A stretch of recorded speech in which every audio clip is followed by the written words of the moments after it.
Yun guys, for the record, dito guys yung kanyang timing. Ito okay lang to, walang timing to yung kanyang oil pump. Kahit saan yan nakaano. Ito yung kanyang top dead center. Nandito yung kanyang timing mark sa crankshaft. Nandito siya, nakatapat siya dyan. Tapos dito tayo sa intake.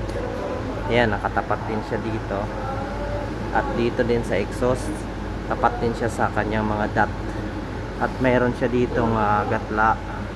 Ayan guys, magka-align siya yung kanyang gatla. Ayan yung timing ng Hyundai H1 4 cylinder.